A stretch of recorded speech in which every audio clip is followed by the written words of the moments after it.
And I would also say, frankly, it was a quite a different tone when Jen Psaki, Biden's press secretary, and Biden himself were asked about, to comment on Bessemer, Alabama workers trying to unionize, others trying to unionize. They kind of threw into legalese.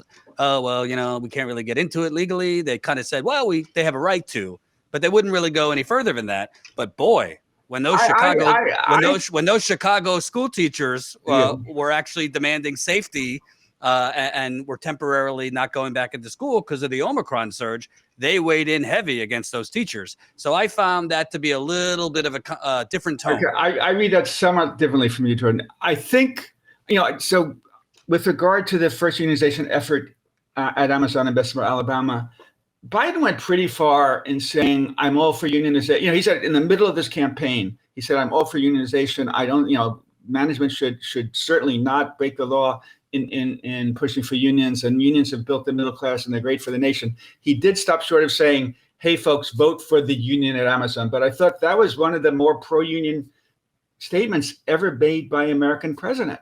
And then when Kellogg's, during that long, terrible strike a few months ago, announced that it was going to use permanent replacement workers, which really, again, the United States is one of only 2 or 3 industrial nations in the world where it's legal to use permanent replacement workers to take away the jobs of people who are on strike. And that's a real way to, drive huge fear into the hearts of strikers. When Kellogg threatened to do that, Biden came out right away and issued a very strong statement saying, don't do that. That undermines your workers. That undermines job stability. That undermines the middle class. So he's been quite good in ways. Chicago's a huge mess. And I think, Biden, the White House saw that a lot of Americans were angry that the schools remaining closed, and they were pissed at a lot of Democratic mayors. Look at San Francisco and the teachers unions there for going too far to keep the schools closed. And the Chicago Teachers Union, the LA Teachers Union, the San Francisco Teachers Union have been among the most aggressive in demanding the schools remain closed. And Biden and many Democrats, and now look at what's happening in New Jersey and New York and Connecticut. They think we got to move faster to open the schools and it's politics. Yeah, and some of it's politics. Yeah. And Chicago Teachers Union is a great union. It led this hugely important teacher strike, and I'm going to forget the year 2013 that really helped revive labor in the United States. But they and Mayor Lori Lightfoot are in this huge cage match trying to tear each other's eyes out, and it's unfortunate because they're both trying to do the right thing, but they have so much disdain for each other that I think the White House has also signaled to the union and to Lightfoot, cool things down. It's making us look bad. Yeah. I want to play this clip real quick and then get your reaction to it. I don't think that's the way it's supposed to be. I thought they cared about our home life. They don't care about our home life. They care about our work life. Right. We're just a number to them. We're as replaceable as a light bulb. There's a lot of people that are homeless Amazon workers. Right. At last count, there were about over 100 cars in this outside parking lot and the inside parking lot, the covered multi-layer lot behind me.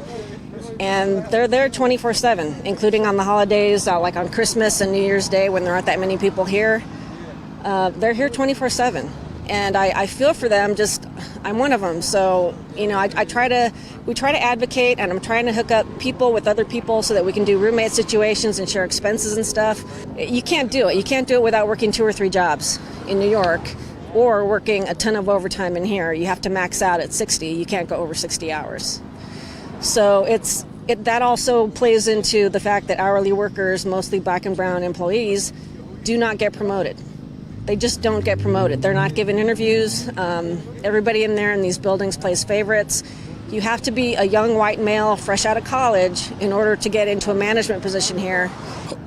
You're currently homeless working at Amazon? Currently am, yeah. I have been homeless for the past, 2.5, almost 3 years that I've been here now.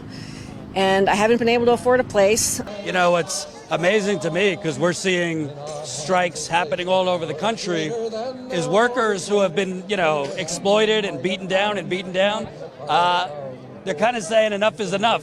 I'm mad as hell and I'm not going to take it anymore. I think what we're seeing across the country is, even though some workers' wages are viewed as high, it's not really keeping up with the cost of living. And then they look at the corporate side of things, where executives are making hundreds and hundreds of times what a line worker does. What they did was, promise, the guys that were already employed there that, they could keep their benefits and everything. And the people hired after 1st of October 1997 would come in, work for a drastically lower wage, a pension that was about a third to half of our, our predecessors, no post-retirement health care. In terms of some of the working conditions at Starbucks, one of the biggest things is seniority pay. Michelle's been working at Starbucks for 11 years. I've been working at Starbucks for 4 or 5 months, and our wages are separated by 30 cents, if that. Corporate media had us believing that we're just lucky to have a job. We're lucky. If you're still at a place that still offers insurance and you're not paying, you're lucky. I wanted to ask you, I've covered a lot of these on the ground, and the common thing you see to me is there's this talk about, the economy's booming and jobs are coming back and GDP is great and unemployment's at lows. And you get that a lot from the media. Obviously, you were with the New York Times, so the media tends to focus on those kind of measurements. But then when I go around and I'm talking to workers, it seems like an economic Hunger Games out there. Workers are working multiple jobs.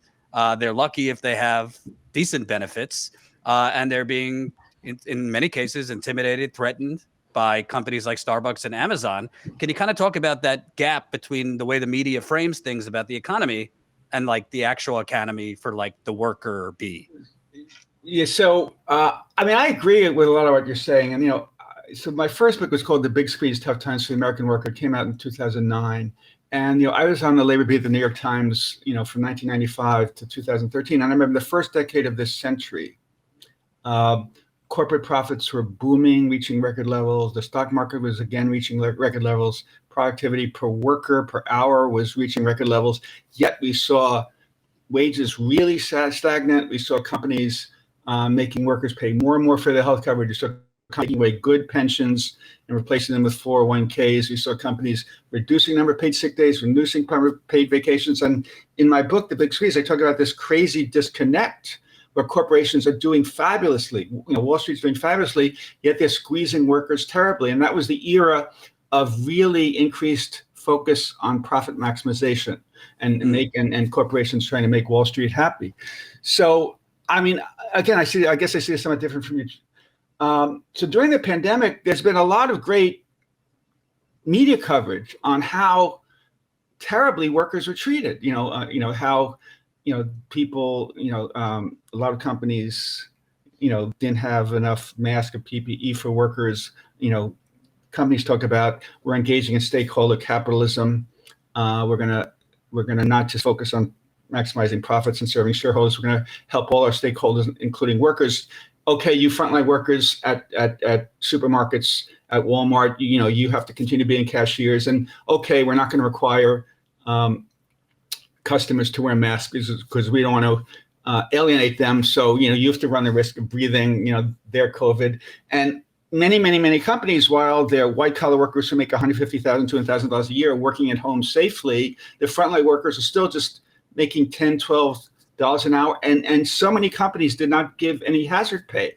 And I think a lot of retail workers were writing stories about how that sucks for workers and how unfair that is. And while the retail CEOs are piling on extra millions of dollars in their salaries, that the retail workers are being screwed. And now, and we've seen many stories about dangers for bus drivers and nurses and people who wash the laundry in hospitals. And there are a lot of very good pro-worker stories. So now a lot of industries, companies are having a hard time finding enough workers, and wages are going up in a significant way for the first time in forever. And we're seeing that story, and that's a good story for workers, but we're also seeing the great resignation where never before have so many workers quit their job. And I think when the media writes about that, that's kind of saying, you know what? Lots of workers leaving their jobs because they think their jobs suck. And that shows that employers are not doing the right thing. And if you studied, labor studies or sociology, they say workers have two ways to improve their lot at work: through a union, through voice, or through exit. So, because a lot of workers in the United States, with only 6% of private sector workers in unions, they don't have much of a voice to improve their lives. And I think that's a big reason we're seeing so many people quit their jobs, because, we have this low road economy where so many employers, don't treat their workers right. And people say they have this opportunity with the unemployment rate so low, they're saying, screw this, I'm going to go across the street and find a better job with better pay and better treatment. Yeah, I see it. I see some of what you're saying. I also believe that, based on what I've seen, listen, Amazon sponsors and advertises with most of the mainstream media. You could go down the list: Starbucks and other major companies. They're sponsors, they're advertisers. In my just one example, I broke a story last year. A 38-year-old Amazon worker. They had workers in Virginia literally administering COVID nasal swabs on coworkers. Not nurses, not doctors, workers playing doctor. They did not give a 38-year-old black woman the proper PPE. At 38 years old, she dropped dead one day. Right. To be clear, I don't know if she had COVID. There was no way to know. Amazon would not help the family with an autopsy. I tell you that story because you probably never heard it, because the media wouldn't. I actually did hear it. I actually did tweet about it. But I think that story, and congratulations on Pashan Brown was her name. Yeah. But it showed, people ask me, why is there this wave of unionization and great resignation? It's because a lot of workers feel that they were treated shabbily. I could use some curse word, really terribly during the pandemic, especially all these, even Walmart workers who are like really beaten down and intimidated. They say, Walmart, please don't let in shoppers unless they're wearing masks. And Walmart basically said, screw you, we're going to let our shoppers in without masks in many states. And that's seriously dangerous. And you look at the Walmart in Worcester, Massachusetts, where very early on in the pandemic, 70, 80, 90 workers came down with COVID, and the meatpacking plants where 1,000 workers came down with COVID. A lot of companies did a very, very, very, very bad job in taking care of their workers. And I think now that workers feel they have some power with some leverage, with the unemployment rate so low, I think that's why we're seeing at Starbucks, at Amazon, and elsewhere, there's more of a move to unionize. Thanks for watching, and make sure to tune in to Status Coup's daily live stream Monday through Thursday at 5 o'clock Eastern Time and Fridays at 4 o'clock Eastern Time.